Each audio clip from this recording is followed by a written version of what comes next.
Easy Sports Talk Show with Ed Smith and Javon Adams. My name is Javon Adams. You can call me Jay or J Love. That man beside me is the one and only Ed Smith. He not only played professional baseball, but also played in the National Football League for that first Super Bowl team for the Atlanta Falcons. And they 3-2, man. They 3-2. And he's also an Yeah. author and he's a motivational speaker. What is good, my brother?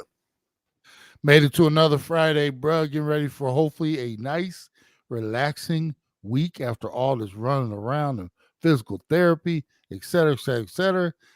It's time for me to put my feet up, man, and get to some football watching. You got And hey, cryotherapy before I coming up forget, today? yeah, I got crowd therapy coming up. And before I forget, it's time. We just got through the 162 game preseason, man. It's time for some baseball, some playoff Let's get baseball. to it, man. Let's get to it because I'm glad that because I mentioned to you before we went live, you said let's talk some baseball. I said, oh, okay, because you are the king of insignificant regular seasons. You think that the basketball, the NBA basketball's regular season is too long. You call it the March of the 82. You got with the baseball season, Major League Baseball, the 162. You call it the March to the 162, but you locked in for postseason now. Man, I'm telling you, it's like a switch goes off, and now, like I've watched these 3 game series. We've seen, couple or 2 or 3 of the lower seeds win these best of 3 series. Mets got past the Brewers yet last night, bounced them out. Astros got beat at home. Yeah, this is where legends are made as far as baseball in the postseason, and I get locked in. I can sit. It's funny how throughout the entire regular season, I mean, it's like baseball is invisible to me. As soon as we get to the postseason, it's like I can actually sit down and watch a 9 inning game. And what's sad for me, and this is a lesson real quick, what's sad is our Diamondbacks were in it all the way up to the last day.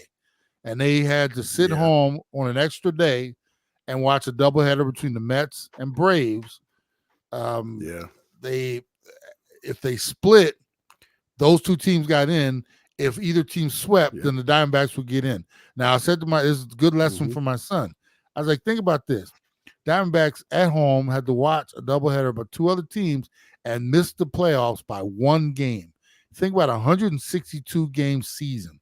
How insignificant everybody thinks a game back in April or May is. A game you went into the 9th leading, blew the lead, and it's like, I will get them tomorrow. That 1 game. And think about how many of those happened over the course of the season in April, in May, in June, right before the All-Star break. Nobody's, paying attention to the game. They want to get to that break. We lost that one. Who cares? We got 3 or 4 days off, and then we'll be back after the break and we'll get it. That 1 game cost the Diamondbacks from being able to slide right into the postseason. So, but doesn't that prove the point that it's not just a march through the 162, that the games are important? They're important to whoever wants to watch them. I'm not watching I'm not watching baseball in April and May when, like I said, you got 162 of them. Like I said, that's just me. But it does show the importance of every single game. But every single game is not as important as the one, that everybody thinks. Because I get the texts all the time from some of our fans and people about how, was it a disappointing season, this and that. I'm like, they came 1 game short. And in a 162 game schedule, there's no shame in it. But I say you look back and you look at those opportunities that you had, just 1 game, bruh. And you'd begin that postseason money. And just like they last year, they got into the playoffs and made a run all the way to the World Series. You just never know if that, how many opportunities would come around for manager and player to get into the postseason 1, which has gotten a little easier because of the number of wild card teams and stuff like that. But to get into the postseason and make a run. So, like I said, and then think about this too, Jay, I'll get off it in a second here. And I've been there before, how disappointing is it? 162. And there are some teams that knew the White Sox knew they were out of the playoffs back in April and May. Yes. You go all the way through 162 and you miss out by 1. And it's like, okay, well, gotta wrap it up and go turn in our uniforms and we'll see everybody at spring training. it is such an immediate end when, like I said, all it would have took was one more game to get you to the dance. So, but yeah. I want to get your thoughts on some of these, on a couple of these early series and then this format in the first round. But I do think that MLB got it wrong by having that series, that doubleheader on its own on Monday, because I know that there were some extenuating circumstances with the hurricane that was coming in, but I subscribe to the thought or the theory that they could have maybe had them play at a different stadium or somewhere else so that everybody's playing at the same time and not being able to and not having to switch in the sense of, or not having to wait and then put your fate in your opponent's hands like that.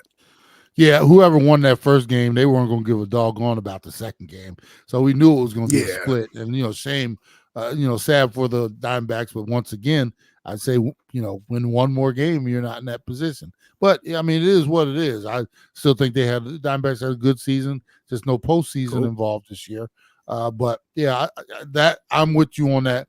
Don't push that series back. They should have figured out how to play those two games in real time before the season ended. Would have made it a little bit more of a fair situation. So, indeed. So, how do you like this the format? This is what the second or third year of this new format, because since they expanded the playoffs. With it's three. I mean, it's back to back to back. It's 3 games, and the especially with baseball, it's one of those, the best team doesn't always win. The 7-game series, no matter what sport it is, typically the best team will win out. But in the short 5 game, that you never, anything can happen. And that's what happened with what I was watching the game last night with the Brewers and the Mets. The Brewers had the lead 2-0 in the top of the 9th, and next thing you know, the Mets end up moving on because they ended up scoring 4 runs in the top of the 9th. How did you watch that game, and then what do you think about the short series? I love the format, but just think about it. It just wasn't too long ago where it was a 1-game series, and so your entire season hung on 1 game. Nah, you can't do that. Baseball is a game of series, and I like the 3-game. You can't go any more than 3 because you could be stretching these series out next. They'll be playing in December, man. The one thing they could do, in my opinion, is shave some of the regular season games off of there. Maybe get even a couple more teams into the playoffs, and then you could extend some of these series. But otherwise, the way it is right now, if you're going to play 162, finish up at the beginning of October, the first one, you got to get them in and get them out. Because the other thing you got to remember, baseball is a game where these guys are playing every single day. All of a sudden, you get to a point where, because we've got the Dodgers and Yankees and Guardians and somebody else, Phillies, they've been sitting around for a bunch of days because they had those buys. You can't have them sitting more, like a week or something like that. And they did earn the buys because they came in first and second place as far as overall records, but you can't penalize them by having them sit for more than a week or something like that. So as it is, their series don't start till tomorrow, Saturday. They've been off since Sunday. So, they played Sunday. So once again, we're going to see whether the sit down for the teams is good or beneficial for the teams like Padres, who had to roll right into a 3-game series and won it, but they've been continuing to play. So they're still on their heater. Yeah. Whereas, like I said, Dodgers and the Yankees and them, they've been sitting around getting fat for a few days. So we'll see if the underdogs can go in and cause more mayhem. So, I love the way the format's set up right now, and I'm looking forward to, I have to squeeze baseball in between all my football, because that's first and foremost. You got to have priorities, man. You got to have priorities. So, but I will be watching baseball on the side. All right. So speaking of watching a little bit of football, trades. Is it surprising to you that Devontae Adams would ever request a trade from the Raiders? Because it just seems to me, if you request a trade once, you'll probably request a trade again. And oftentimes it's the wide receivers that are the ones that do that. But I'm just, if you're in, I always like to ask, because you've been in the locker rooms and the clubhouses, if you're in that locker room, does the fact that he wants to trade, does that mess up any of the chemistry in the locker room? I mean, I know the Raiders are, where we don't have, and I say we, since everybody knows that I'm a Raiders fan, that we don't have a franchise quarterback. But what does that do for a locker room when the player requests a trade? Well, more than anything, Jay, you got to look at his relationship with Antonio Pierce. Is it Antonio Pierce, right? Yeah. And it seems like it's not good. Yeah. Antonio might be the throwback to an old school coach who's always hard and always serious. Well, he had the presser the other day, like after they got beat by Carolina, talking about people were out there making business decisions. And I think a lot of people are looking around like, I think he's talking about Devontae. And Devontae all of a sudden comes up with this phantom hamstring, right? And so the writing's kind of on the wall. Antonio has liked a couple of posts out there that have favored the trade and stuff like that. There's not a good relationship there. And at this point, the only thing Devontae can become, because he's disgruntled, because wide receivers, they want the ball. In order to get the ball, you got to have a good quarterback there. If you got backup quarterbacks leading you, and you look at how even what's going on over in Miami, Tyreek Hill and them are ticked off because Tua goes down, you got no backup plan. That's affecting these dudes' money and there's records and Pro Bowl status and stuff like that.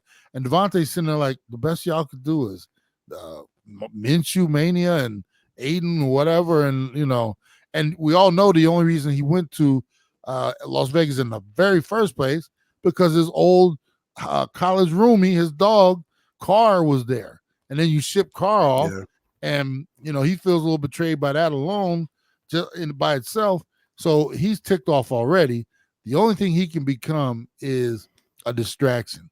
So unless you want it to fester and rot your organization from the inside out, the only thing you can do is trade him at this point. And I'm sure guys like on the team are like, look, they sold that man a bad bag of goods. So at this point, the best thing for him is to move on so it can make it a little lighter around here on all of us, because everybody's feeling it.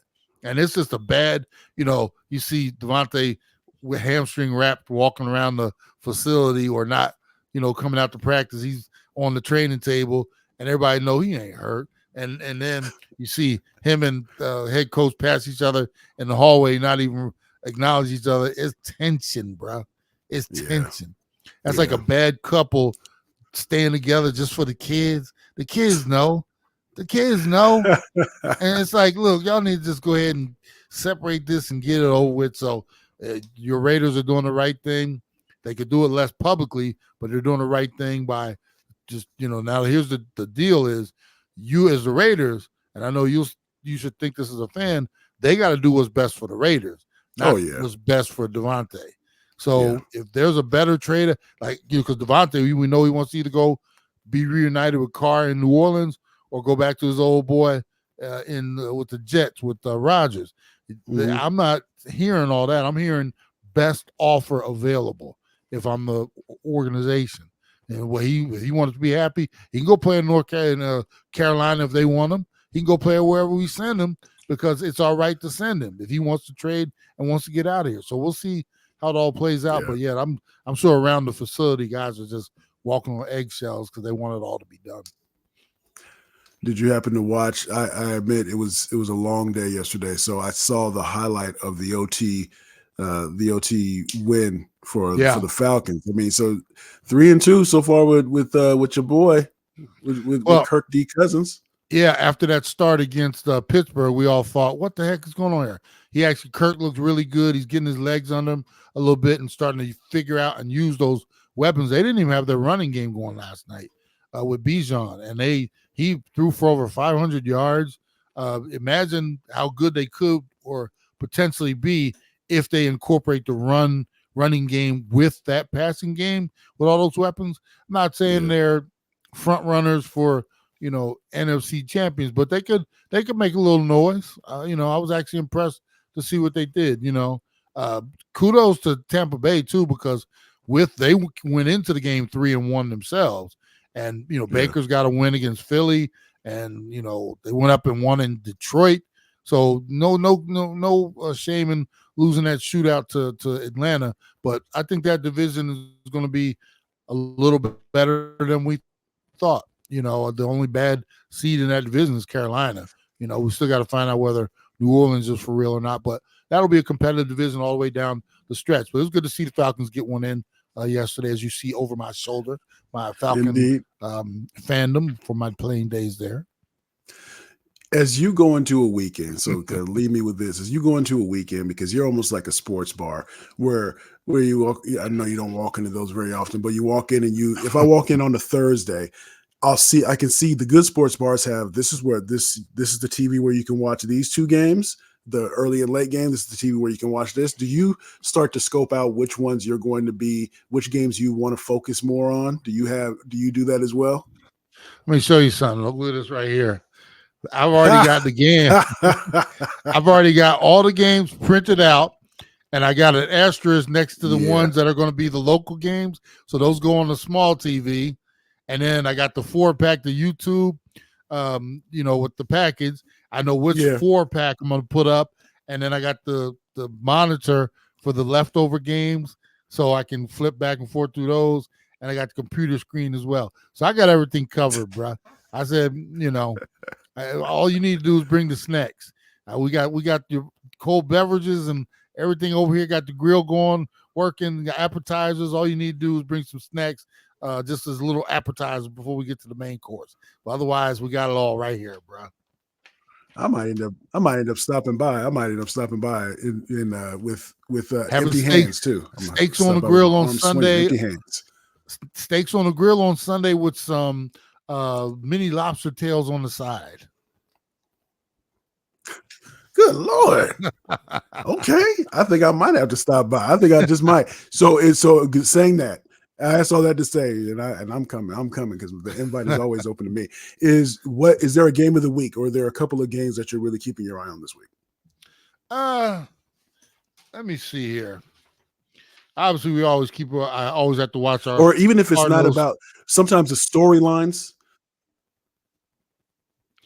Yeah. I was just gonna say, storylines and stuff that you might think about, because with the Steelers, we know that that. Yeah, go ahead. I was gonna say, remember, we got the first London game this week, so that's early football at 6:30 on Sunday with Jets and Vikings. So I always, that's a standalone game, so you get that one. And across the board, it's pretty. I mean, you also have to remember this is the first week of bye weeks, and I hate this because it's universal. I don't know why they don't go to a universal 2 or 3 week period in the middle of the season where we do these divisions for bye weeks and we can knock it all out in 3 weeks, 2 weeks, whatever. Instead, we start at week 5 where these 4 teams are off, and then next week these 4, and then 2 this week, and it's so unfair if you ask me in terms of bye week in week 5. Who needs a bye week this early? Nobody. Now this team we've got 4 teams on the bye. After they're done, now they got a stretch of 13 games they got to play. And then you got teams that won't have their bye week until week 13. So they put in a 13-week stretch. You give them a bye week, and then they got 4 more to go. I don't understand why we can't make this universal, like week 8 and 9. Those are the 2 weeks. We're going to have half the league off this week, and so we'll only have 8 games. Then the next week we'll do half, or spread it out into 4 weeks, where 4 divisions, per week. So and everybody's got a not so much of an unfair advantage. And so I don't know. This guy obviously has got something to do with money, right, and TV rights and stuff like that. It's above my pay grade. I just hate the buys. But yeah, there's some good games. Obviously, we got our Cardinals we're gonna watch. Pittsburgh and Dallas. That's the Sunday night game.